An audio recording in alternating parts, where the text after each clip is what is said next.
Hello, my name is Kurt Borger. I am the library director here at the Riverview Public Library. And today we are interviewing JoeDennis. He is a Riverview resident at Atria Kinghaven. Thank you for coming in today, Joe. I appreciate it. We're going to ask you a few questions about your experience in the military, specifically in the Army and in World War II. And we're going to ask you some background questions too, just so we could get to know you a little bit better. All right, Joe? Sure. Okay. Where and when were you born? I was born in Detroit in 1926, What date were you born? April 10th. April 10th, 1926. What were your parents' occupations? My father was a construction worker. My mother was a housewife and mother. How many siblings did you have? 7. What high school did you attend? Melvindale High. What year did you graduate from high 44. school? 1944. Is that what you were doing before you entered the military as you were in high school? Yes, I'm working at the A&P store. On what roads? Pardon? Where? Which in, A&P in store? Dearborn on Michigan Avenue. 1944. And did they give you a choice of what branch of service you wanted to go into? Did they ask? No. They just told you where to go. That's right. And where did you go? I went to Fort Sheridan, Illinois, to the Army, and was inducted there. And then from there I went to Oklahoma, Fort Sill, Oklahoma, and training in artillery. Were any of your family members in the military before, during, or after your service? Yes, I had a brother, older brother in. Where was he serving and what was he serving in? He was in Europe, In the Army? in the Army. Your first basic training was at Fort Sheridan in Illinois. No, my first basic training was that was my induction center. Oh, okay. And I went to Oklahoma, Fort Sill, Oklahoma, where I got my training. How long was basic training for you? 17 weeks. What did you learn in those 17 weeks? How to operate 105 howitzer, and the usual training for marching and gunnery, and that's all that stuff there. Usually training calisthenics. Did you find the basic training easy, or did you find it difficult? Well, it wasn't easy, but I didn't. I mean, I was not overworked really. You know, they toughened us up a little bit. Not things I was used to, but I learned. Was there anything you liked about your basic training? Well, I like the people. I like the people that trained us, and my fellow soldiers there. I always enjoyed comrades. You know, having people close to me. Being part of the artillery and being trained in the artillery, there's some mechanics involved. There's actually some mathematics and equations involved in that kind of thing. Had you encountered and experienced any of that kind of thing before you would enter the military? No. I mean, were you mechanically inclined before you entered the military? I like to work on. Yeah, I was kind of mechanically inclined. You know, I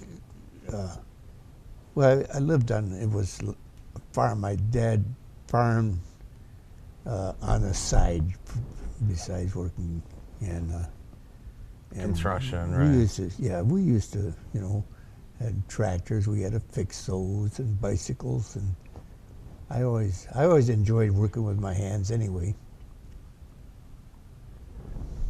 With that experience that you just told me, then I'm guessing you didn't find the artillery experience too difficult for you then? There wasn't a large learning curve for you? Yeah, not really, no. You know, You know, I mean, things were new. We had to learn how to fire the guns and elevation and all this stuff. But it was interesting. How many different kinds of artillery pieces were you trained on? We were just trained on the 105 howitzer. The 105 Yeah. millimeter howitzer. Yeah. How many crewmen were serviced one artillery piece? Usually it was 5 men, you know, loading and discharging and aiming. We had about 5. Were you trained in each job? Yeah, to do any job.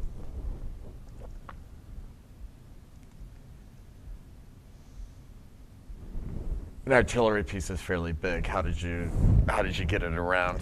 2.5 ton truck would pull it. Did this artillery piece have 2 wheels Yeah, on it? it had 2 wheels on it. Yes. How long would it take to load it up on the truck?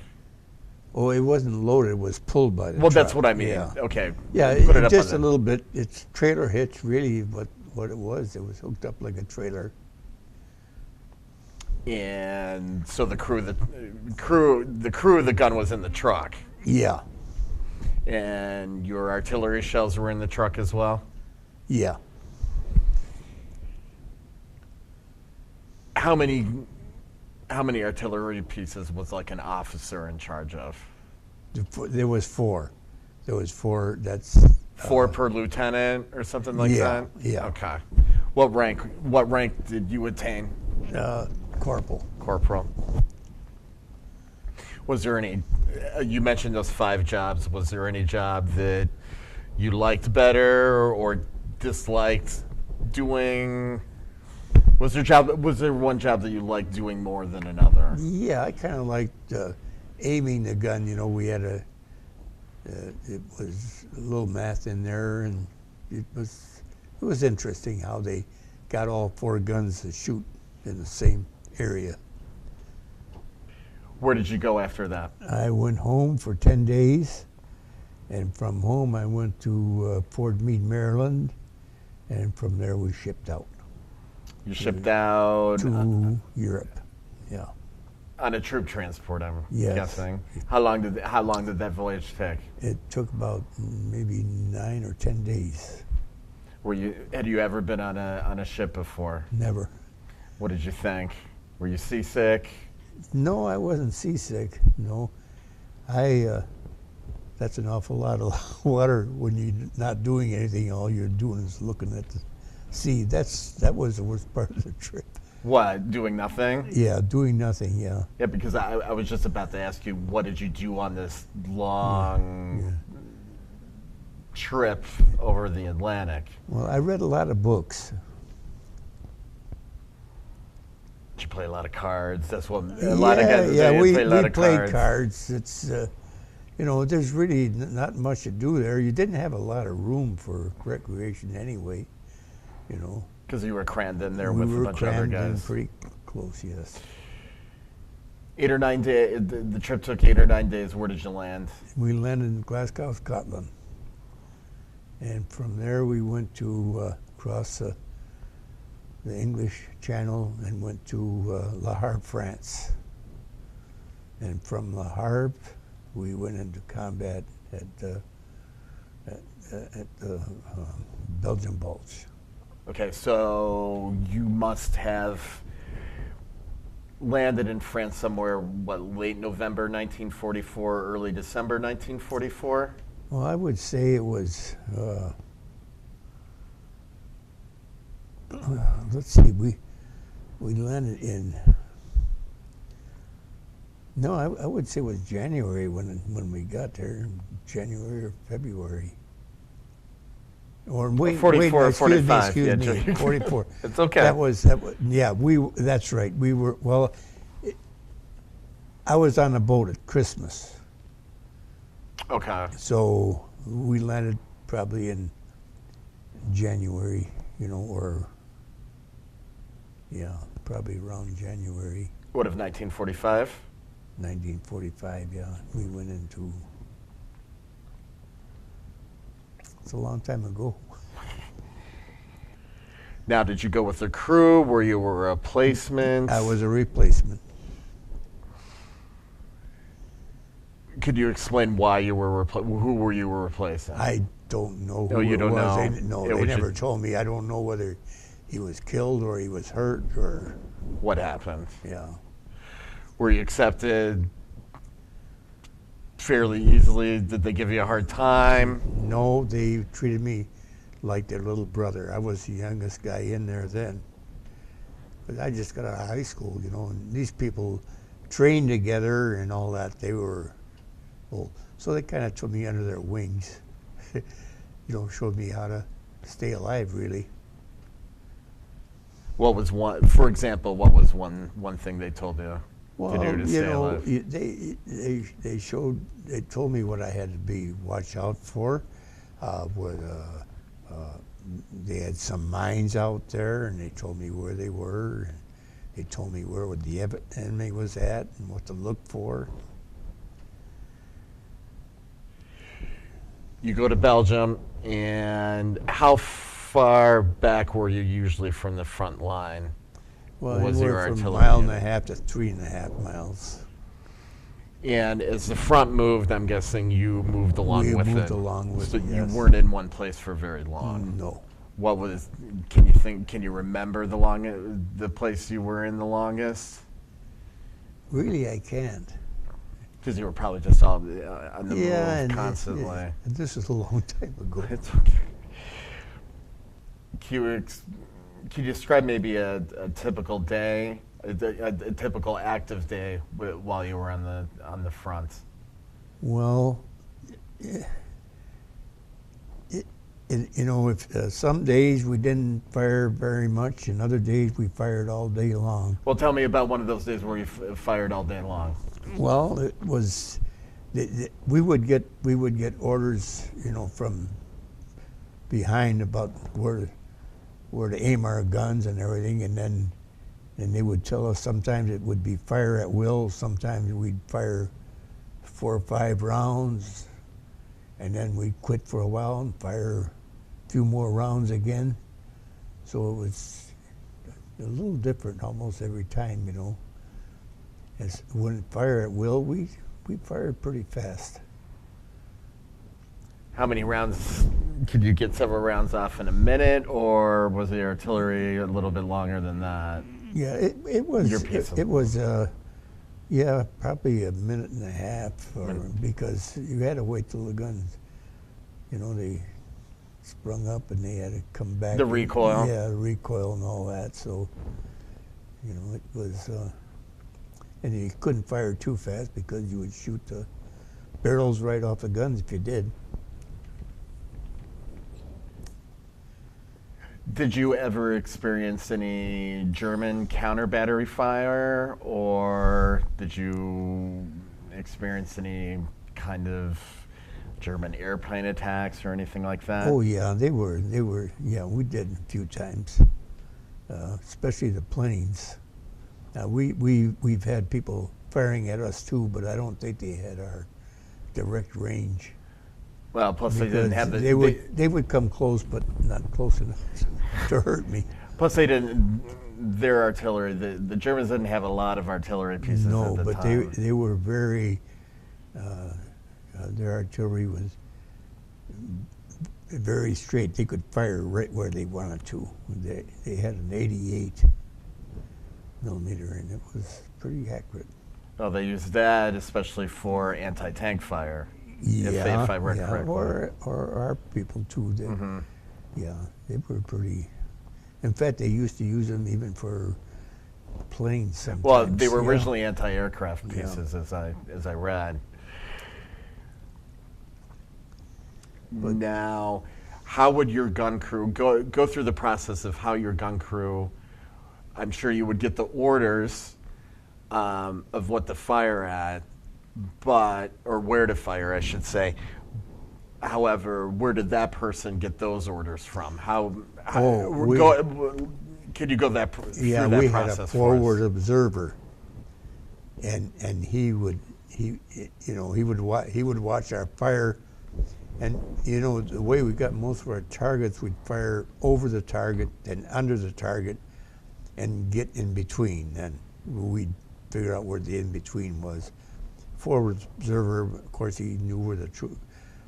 He was up front where he could see where the Germans were, and he would.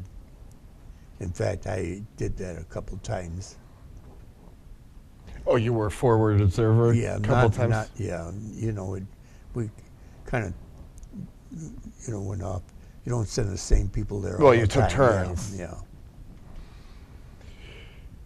You're in Belgium through the Battle of the Bulge that ends, so I'm guessing then you went into We went Germany. through the forest and we went into Germany, and then we went across the Rhine River on pontoon bridge,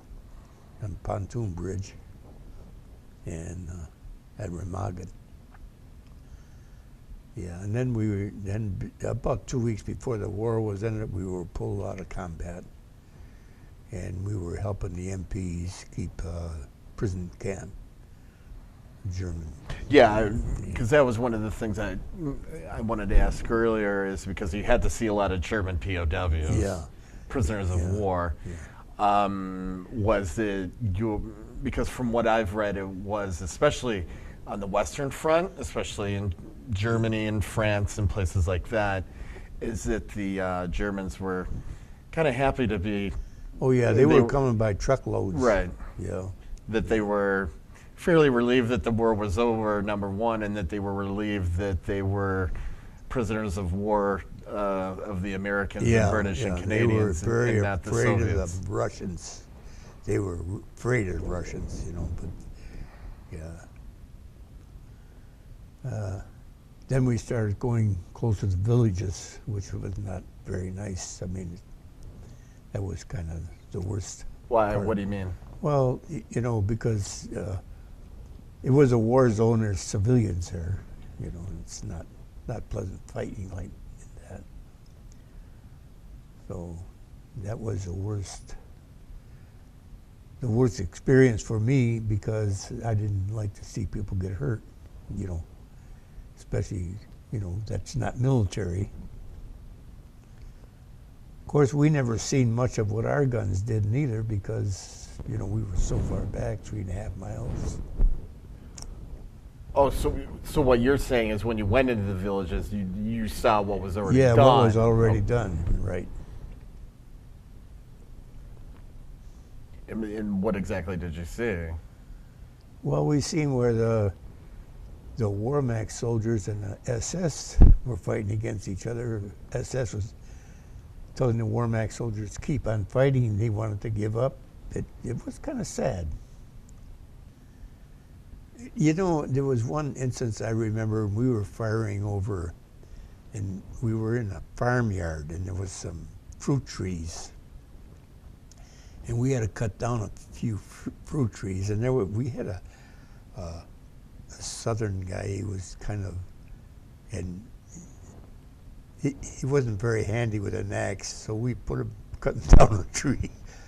And this old German farmer, in fact, it was his fruit trees we were cutting down, and he looked at him for a minute, and then he went in, and he come out with a crosscut saw, and the soldier and the farmer were sawing the tree down together. And I thought, gee whiz, you know what? You wouldn't. That's surprising. You wouldn't. Yeah, say I mean, that. it was, you know, it was. I wish I had a picture of that, but we weren't taking pictures. At that time, we didn't take any pictures. Why were you cutting down the trees? Well, so we could fire through there. It was in our firing. You know, you can't fire through the trees. You got to fire over them or cut the tree down. Are there any other interactions that you had with some German individuals that stand out like that one? Oh yeah, there was one where we were getting shelled pretty hard, and we went to this farmhouse, and these people took us in and took us down to the basement, and I could remember they said, "Come in Keller, come in Keller," and you know, in other words, they say, "Come in the cellar," and they basically saved our life by bringing us in the suburb because, and they were German. I mean, this was during the fighting days, so yeah. So you didn't. So from these stories, I'm inferring you didn't have any hatred for the German people or anything like that. Not then. I didn't. I did before. You know, when I was on a boat going overseas, let me at them krauts. You know. I mean, it was. Of course, we've seen all these movies and pictures before, and you get a hatred for the people. But well, they were. I mean, they weren't good people. We figured, you know, but we found out that all the Germans weren't behind Hitler. I know that. You know, I mean, it was a bad time. Especially at the end of the war, And that near that the kind end of of the thing. war, yeah. They were going to surrender anyway, so it was all kind of needless, sad. right? It was. So the poor Wehrmacht soldiers got on both sides. As you're following the front, did you ever get any time off or anything like that? Yes. We went on past, and we went on past Belgium once, and we went on past to Holland, and we were treated very nice. It was nice. I mean, the people really respected us there. They were so friendly, and they'd even invite you in for dinner while we were going through there. Of course, they were liberated from the Bosch, you know, and hey. But yeah, we had twice I got on pass. It was pretty nice leaving the war zone and going. How long were the passes for? 3 days, 4 days? 3 days. One time it was for a week. Week and a half, I think it was, and we left. So that was pretty nice. One time it was only for 3 days.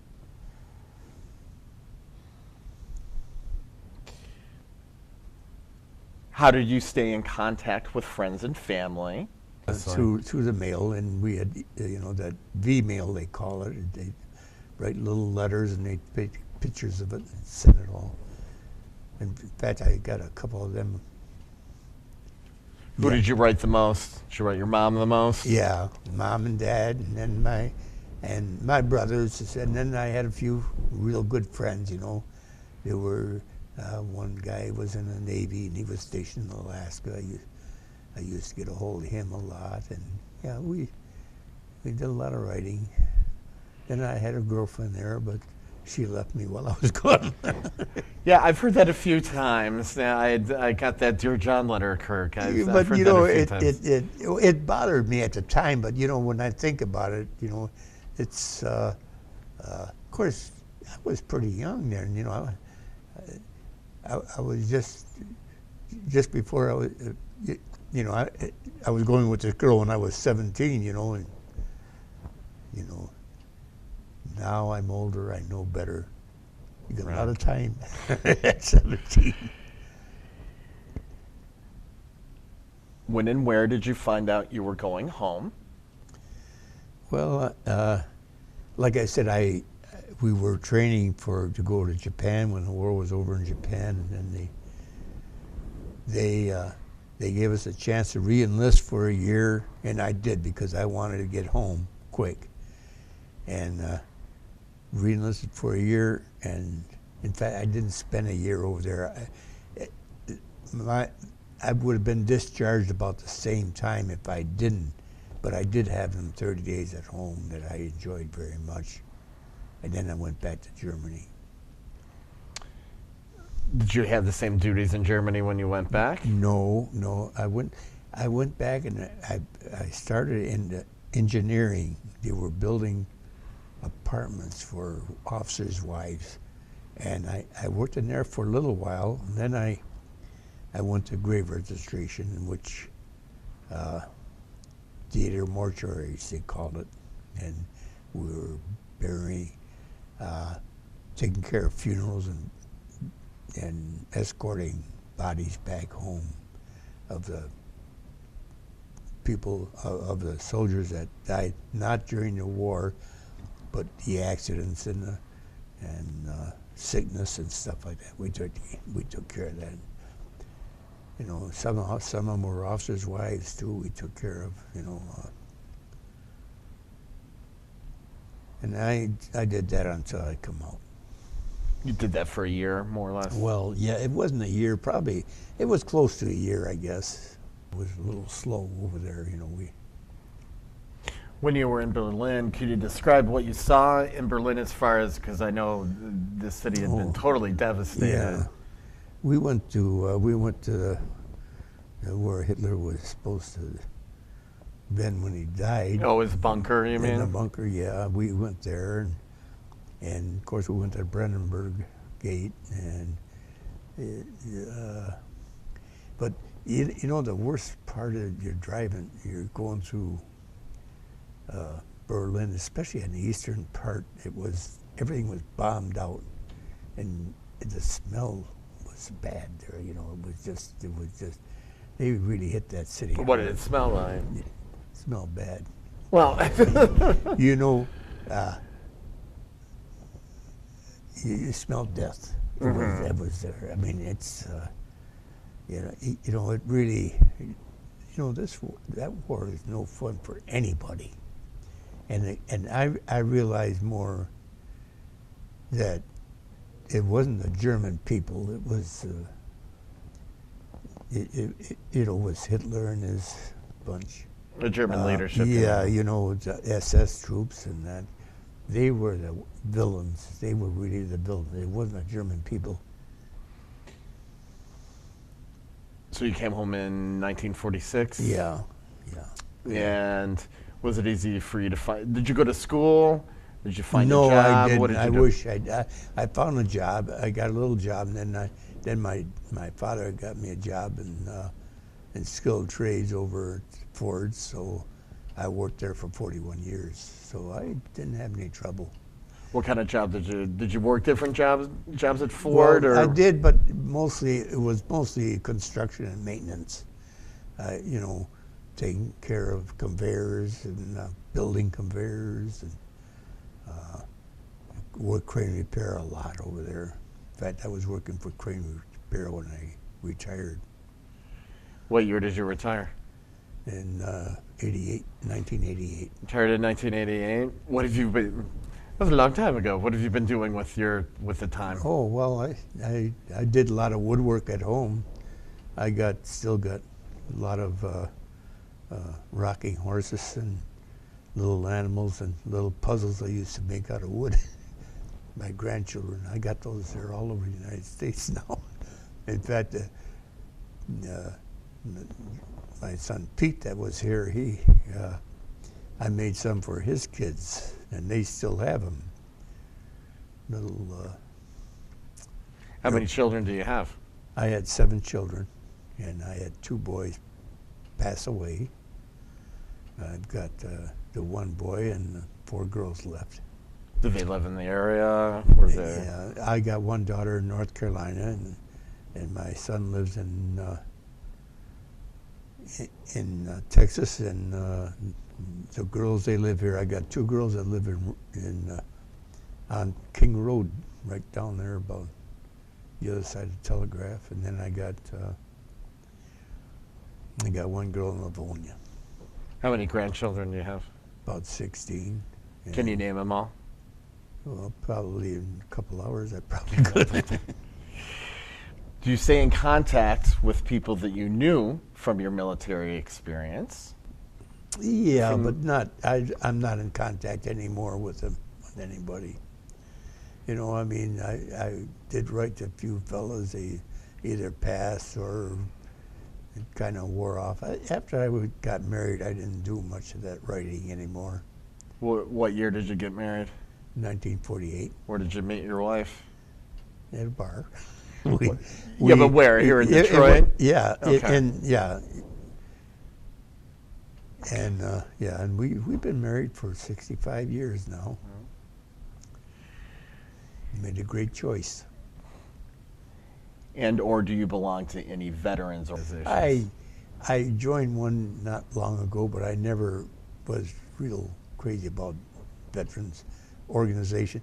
Not that I didn't like them, it's just that when I first come out, I didn't want to have anything to do with the service at all, you know. But then after a while, it didn't matter, so I didn't really join any.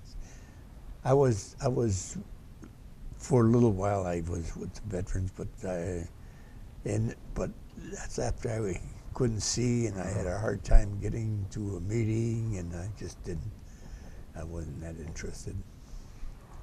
And if there's one thing you want people to know about your experience in World War II or your experience in the military in general, what would that one thing be?